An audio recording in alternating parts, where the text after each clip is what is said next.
Namaskar. Welcome to one more episode of What Does This Data Say? First, an appeal to all of you today. This topic I have chosen is very important for all of us. We keep debating about it, hearing about it, talking about it, reading about it, and thereafter we close our eyes. We rarely do anything about it, except probably cursing the politicians. Okay, look at these bad guys, they keep fielding all these criminal candidates in election and then they become MLAs and ministers.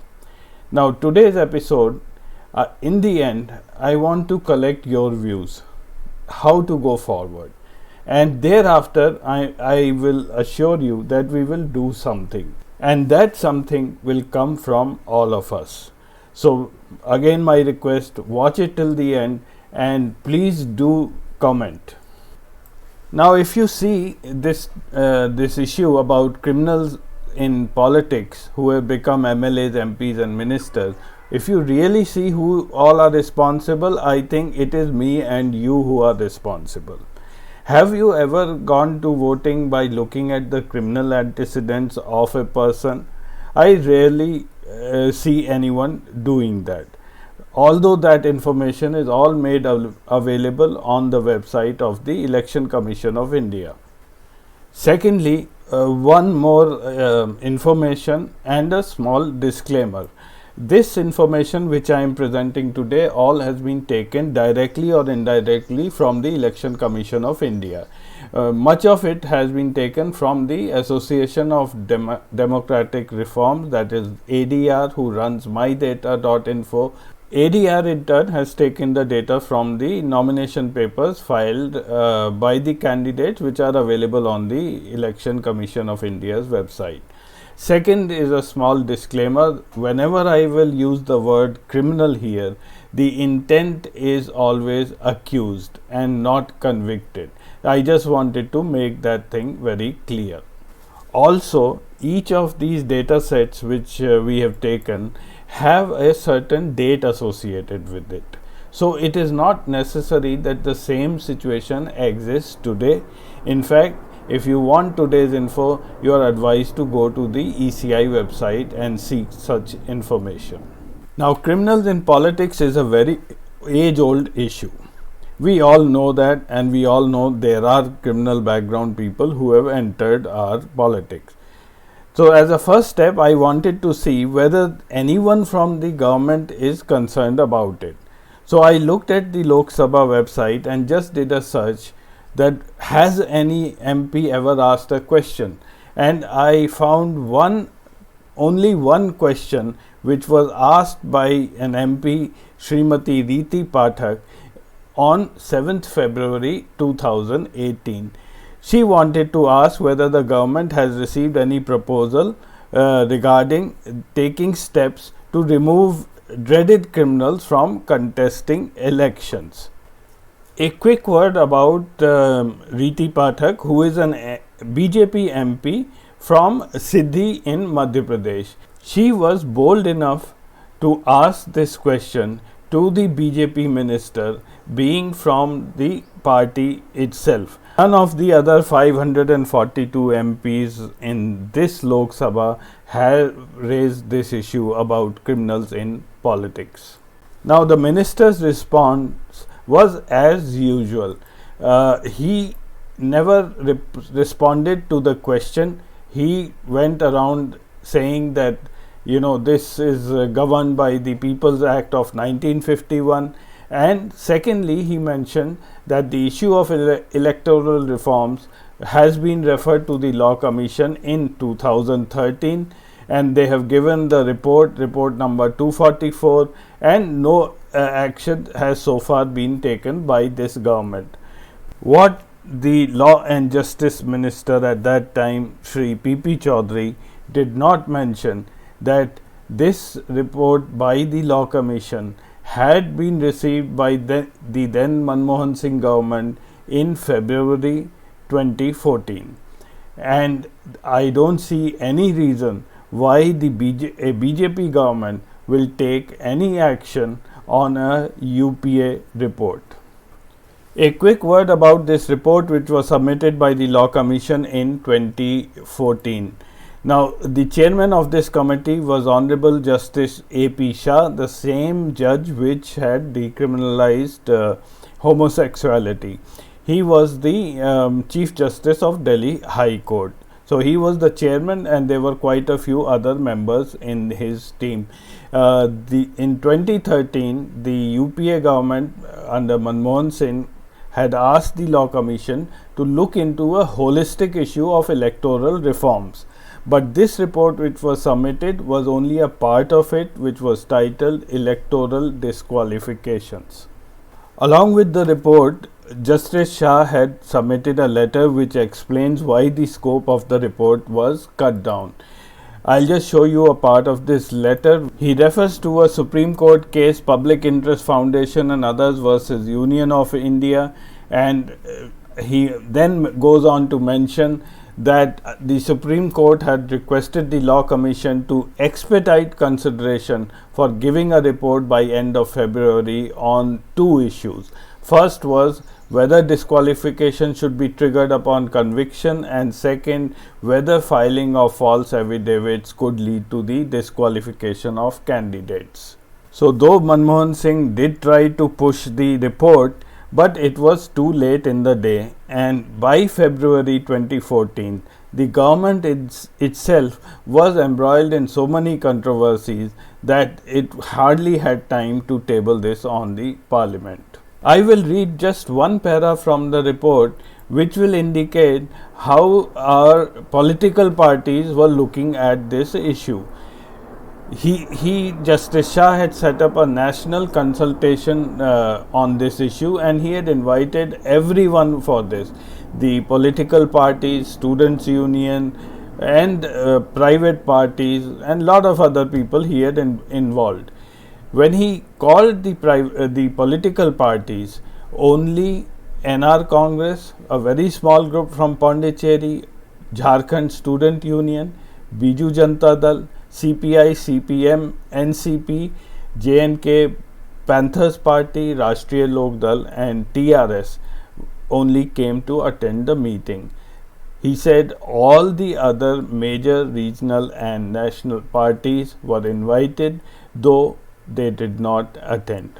So with that background, now let's look at some data. We first look at Lok Sabha, where we have 543 MPs, 234 MPs have recorded criminal cases against them, and with the total number of cases against them are 1037. The average case per MP works out to be 4.4, and with this 43% of our MPs are accused of a criminal case. And this is not really shocking. Stay with me because there are many more such interesting data which I am going to show you. Let's dig in a little bit further into this data.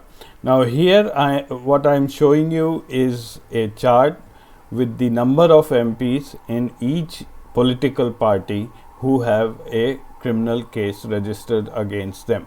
So on top of the list we have Bharatiya Janata Party with 303 Lok Sabha seats. 116 of their MPs are accused, which is around 38%. So that's how you read this graph. The blue line is the number of seats, the red line is the MPs with criminal cases, and the pink line here shows the percentage of MPs with criminal cases. Now here if you see 100%, this is Lok Janshakti Party from Bihar. All 6 of their MPs are accused. Another high percentage is JDU, where 16 out of 13 MPs are accused. Congress 52 seats, they have 52 seats and 29 MPs are accused. So I have shown you details about these 234 MPs, from which political parties they come from, and now I am going to show you from which state contributes to these maximum. If you see this graph, the maximum number percentage wise come from Kerala, where 20 MPs they have contributed and 18 of them have criminal cases.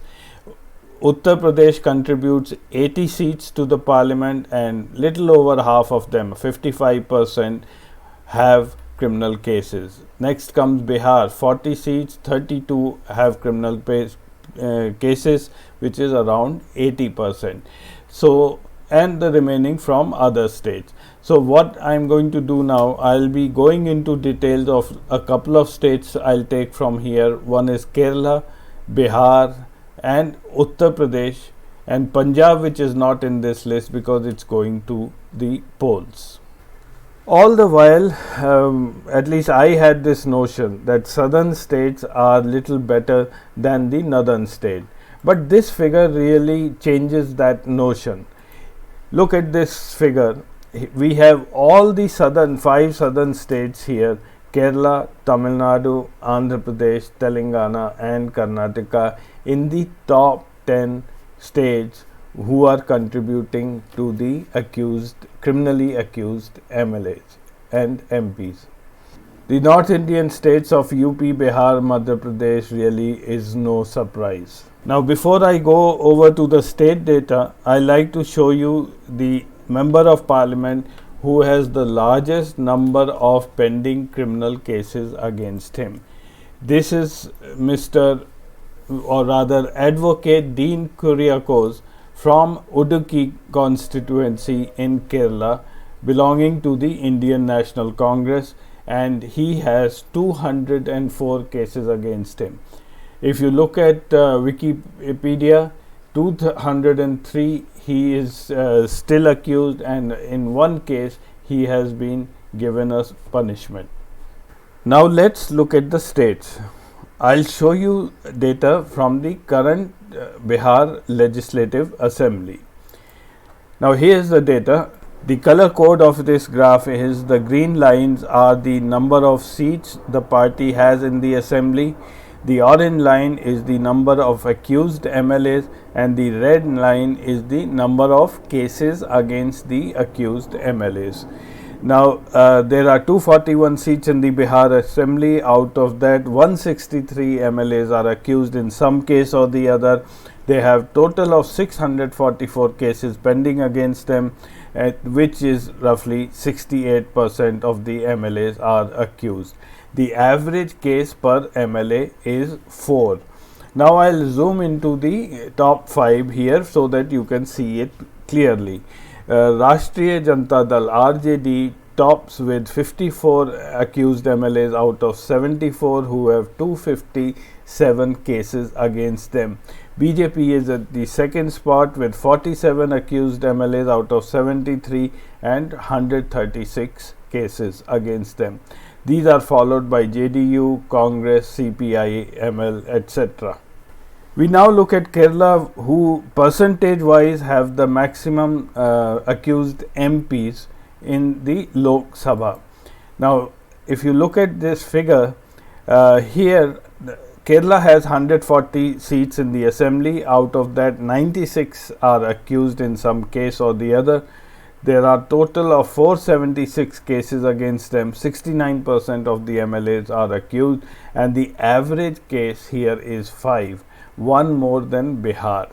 So again, I'll zoom into the top 5 as the smaller parties really don't matter. In Kerala, CPM tops the list. Out of 62 MLAs, 44 are accused with 176 cases, and thereafter it is the Congress who has 20 MLAs accused out of 21 and 176 cases against them.